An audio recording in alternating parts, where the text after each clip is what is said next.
in terms of J.Y. Lee going back to prison, I've different stories, quote, one professor saying, oh, this is a bit excessive, quote another person who runs Chaebol.com, watching the Korean Chaebol conglomerate so closely, saying some say 2.5 years aren't enough of a punishment. This is a landmark sentence, putting the Samsung chief in prison. How do you view it?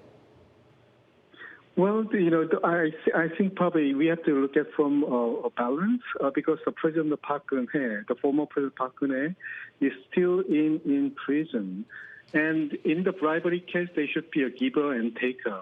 So as long as the receiver of the bribery is still in prison, it may be difficult to pardon or suspend the sentence to the probably J.Y. Lee.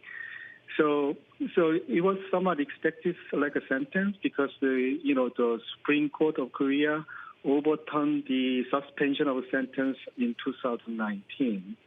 So I suppose it's kind of expected outcome.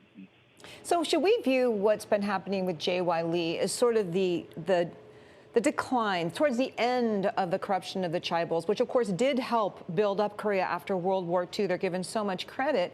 Or is this still endemic in Korean business?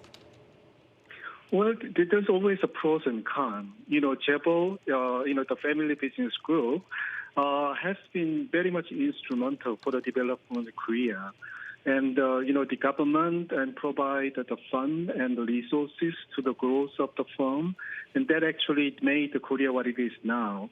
But, time has changed and it needs to be changed. The business group has to change it too. So I think this is the probably beginning of we actually see the transition from the family business to a more like a professional management company. So not just the Samsung, but many other Chaebol chairmen went to prison, mainly because of the, succession issue. So in Korea, everybody has to pay 50%, almost like a 50% inheritance tax.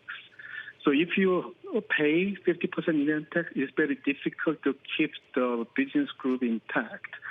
So the family heir like J.Y. Lee has to do something to maintain the control of the entire business group. That actually, in some case. We've been talking about Chaebol reform for years. What makes this a watershed moment? I'm sorry? I said, what makes this a moment where we're actually going to see significant change in the dominance of Chaebol businesses in Korea? Yeah. So, in a sense, like some people worry that it may be chill down the investment environment in the Korean industry. And it may also have maybe a slow down decision making in a fast moving company like a Samsung. So probably the J.Y. Lee has to delegate more authority to his professional management. And I think probably, but still important decision like a big mergers and acquisition and the big investment has to be consulted with him, even though he might be in prison. So slowly, I think that probably, J.Y. Lee made it clear, a couple of years ago, that he will be the last heir of the Samsung Group. I think probably that may, so like a family heir like J.Y. Lee is admitting that it may be difficult to continue this like a Chaebol structure in the future. So we are going into much more systematic reform on the corporate governance structure in Korea.